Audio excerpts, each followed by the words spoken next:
بسم اللہ الرحمن الرحیم الحمد للہ رب العالمین والصلاة والسلام علی اشرف الانبیاء والمرسلین نبینا محمد وعلی آلہ وصحبہ اجمعین اما بعد فاعوذ باللہ من الشیطان الرجیم بسم اللہ الرحمن الرحیم ان الذین آمنوا وعملوا الصالحات كانت لهم جنات الفردوس نزلا خالدین فیہا لا یبغون عنہا حولا صدق اللہ العظیم۔ بے شک وہ لوگ جو ایمان لائے اور نیک اعمال کیے ان کے لیے اللہ رب العزت نے جنت الفردوس کے اندر مہمان نوازی کا بندوبست کیا ہے۔ خالدین فیہا، اور یہ اعزاز ہمیشہ ان کو جنت کے اندر نصیب رہے گا۔ تو ایمان رسول اللہ صلی اللہ علیہ وسلم پر لانا، اللہ رب العزت کی ذات پر لانا، اور اسی طرح نبی کریم علیہ الصلاۃ والسلام جس چیز کو لے کر آئے ہیں اس پر ایمان لانا، تو اسی کے متعلق ہماری بات ہو رہی ہے کہ ایمان کسے کہتے ہیں۔ ایمان کہتے ہیں زبان سے اقرار کرنا، دل سے ماننا اور اپنے پورے وجود سے اس کی تصدیق کرنا، یعنی پورے وجود سے اس کے تقاضوں پر عمل کرنا، اس کو ایمان کہتے ہیں۔ اکیلا ماننا اور اکیلا تصدیق کرنا یہ کسی کام کا نہیں ہے جب تک عمل نہیں ہے۔ تو سب سے پہلے ہم نے پڑھا تھا اور سیکھا تھا کہ اللہ پر ایمان لانا، اس کے بعد اللہ رب العزت کے فرشتوں پر ایمان لانا، ان تؤمن باللہ و ملائکتہ، اللہ پر ایمان لانا اور اس کے فرشتوں پر ایمان لانا۔ فرشتوں پر ایمان لانے سے مراد کیا ہے؟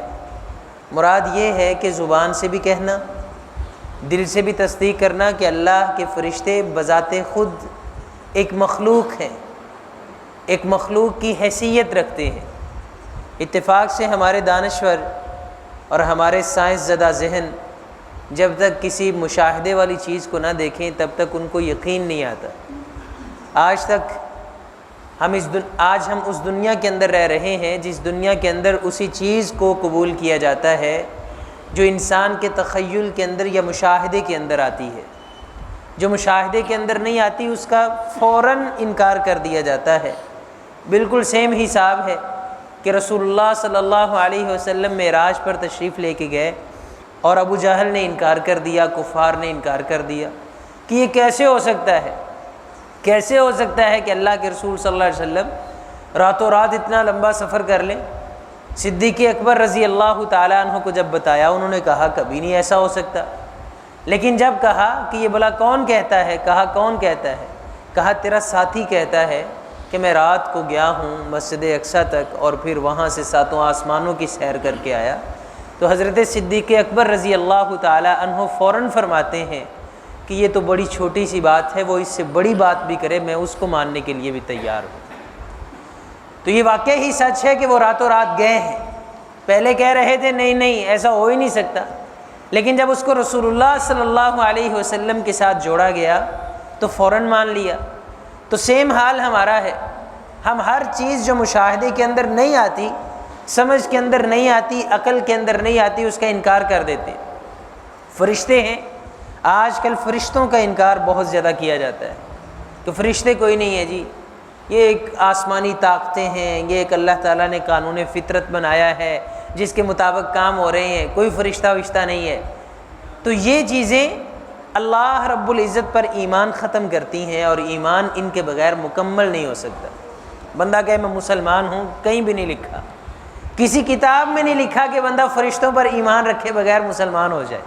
قل من كان عدوا لجبريل فإنه نزله على قلبك بإذن الله من كان عدوا لله وملائكته ورسله وجبريل وميكال فإن الله عدو للكافرين۔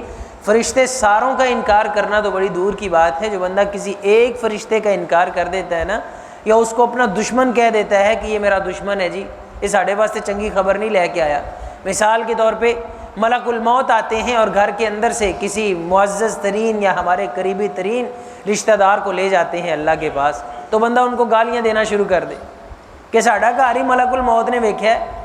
تو اللہ تعالیٰ فرماتے ہیں جو بندہ کسی ایک فرشتے سے دشمنی کرتا ہے فَإِنَّ اللَّهَ عَدُوٌّ لِّلْكَافِرِينَ، اللہ ایسے کافروں کے دشمن ہے، وہ کافر ہے اور اللہ تعالیٰ اس بندے کے دشمن ہے۔ اس نے کتنی بڑی بات کر دی ہے۔ تو زبان سے ماننا کہ واقعہ ہی یہ ایک باقاعدہ طور پہ اللہ کی مخلوق ہے جن سے اللہ رب العزت کائنات کے کام کرواتے ہیں، اور دوسرے نمبر پہ اس کو دل سے بھی تصدیق کرنا۔ ہمارے بڑے بڑے دانشور، ہمارے پاس تفسیریں پڑھی ہیں ان کی، اور ماشاءاللہ ہم ان کے نام رٹتے ہیں، یاد کرتے ہیں، تاریخ کے اندر ان کو محفوظ کرتے ہیں، لیکن جب ان کی تفسیریں پڑھتے ہیں، ان کے خیالات پڑھتے ہیں، تو وہ فرشتوں کے سراسر انکار کرنے والے ہیں۔ اسی وجہ سے علماء نے ان پر فتوے لگا دیے۔ میرے محترم بھائیوں اور بزرگوں، تیسرے نمبر پہ ایمان کے ساتھ ساتھ تیسری چیز یہ ہے کہ اپنے اعمال سے، اپنے جوارح سے، اپنے جسم سے عمل کرنا۔ اب فرشتوں پر عمل کیا ہوگا؟ مطلب یہ ہے کہ ہر اس کام سے بچنا جس کام سے فرشتے ناراض ہوتے ہیں، ہر اس کام کو کرنا جس کام سے فرشتے خوش ہوتے ہیں۔ بعض کام ایسے ہیں جن کاموں پہ فرشتے اللہ تعالیٰ سے دعائیں کرنے لگ جاتے ہیں، بعض کام ایسے ہیں جن سے فرشتے انسان سے بھاگ جاتے ہیں۔ مثال کے طور پہ مسجد کے اندر ایک بندہ آتا ہے، مسواک ہی نہیں کر کے آتا، مسواک نہیں کرتا، صبح کی نماز پڑھنے آیا، برش نہیں کیا، صبح کی نماز پڑھنے آیا اور اپنے منہ کی بدبو کو ختم نہیں کیا، تو فرشتے کبھی اس کے قریب نہیں آتے۔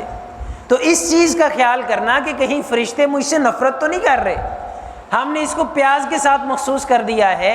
نبی کریم علیہ السلام نے پیاز کھا کے مسجد کے اندر آنے سے روکا ہے۔ کیوں؟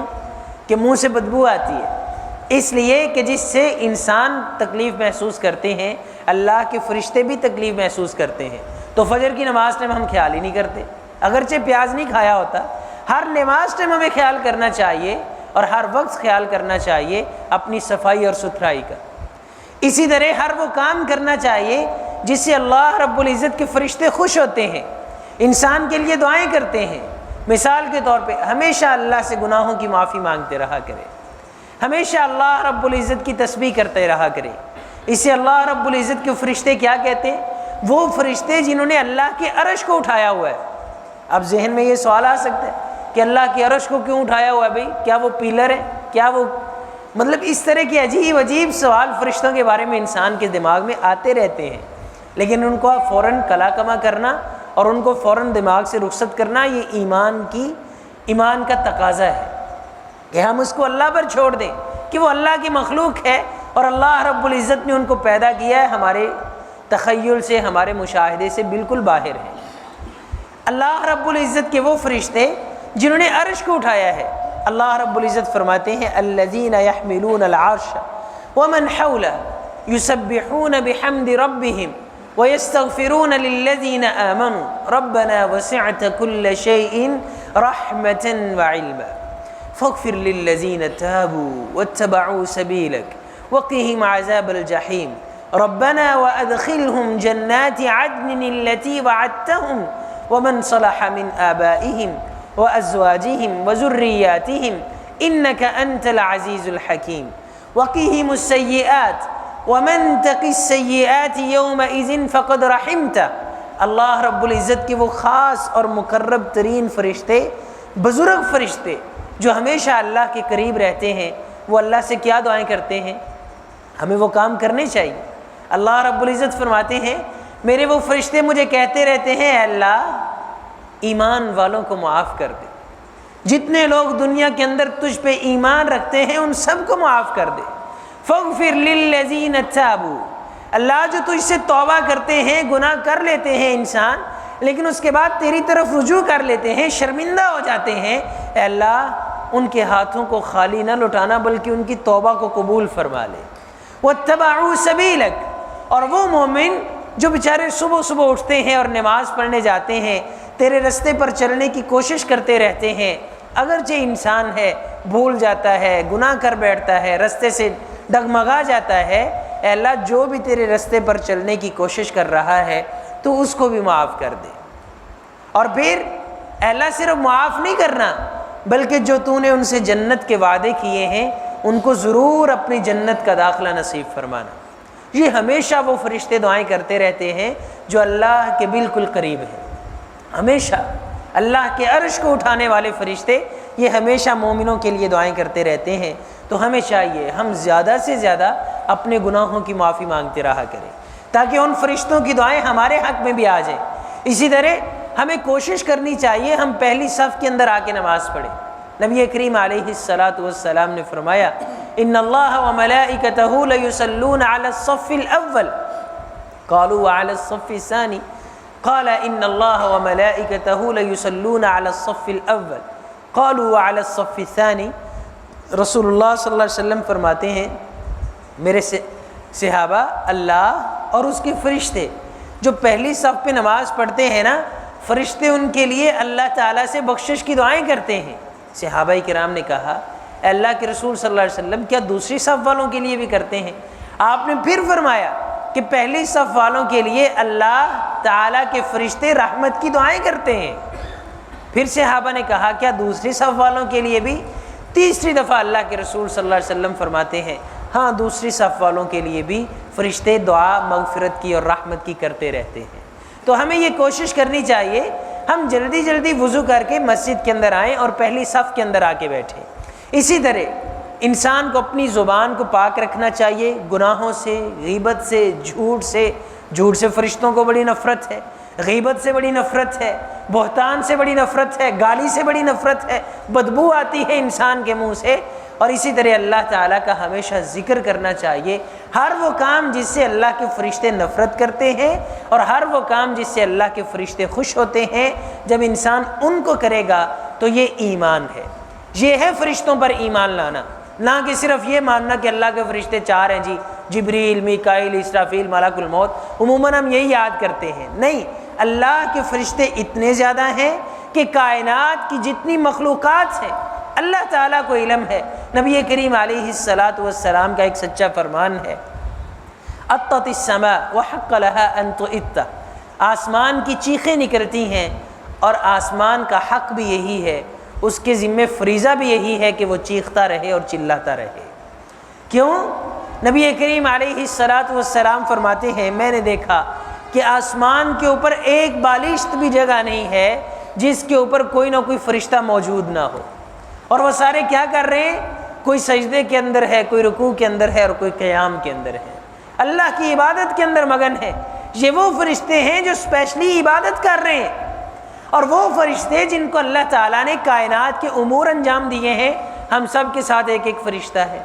پھر ہمارے کرامن کاتبین روزانہ ان کی ڈیوٹی چینج ہو رہی ہے، اور پھر جن کی ایک دفعہ ڈیوٹی چینج ہو گئی ہے قیامت تک ان کی ڈیوٹی آنی نہیں ہے۔ یعنی اتنی زیادہ مخلوق ہے کہ ہم اس بات پر بھی ایمان رکھیں کہ ہم ان کی تعداد کے بارے میں کوئی بحث نہیں کر سکتے، یہ اللہ ہی جانتے ہیں کہ وہ کتنی زیادہ مخلوق ہے اور باقاعدہ طور پہ ایک حیثیت رکھتی ہے، باقاعدہ طور پہ اللہ نے ان کو پیدا کیا ہے۔ اللہ تعالی ہم سب کو فرشتوں پر ایمان نصیب فرمائے۔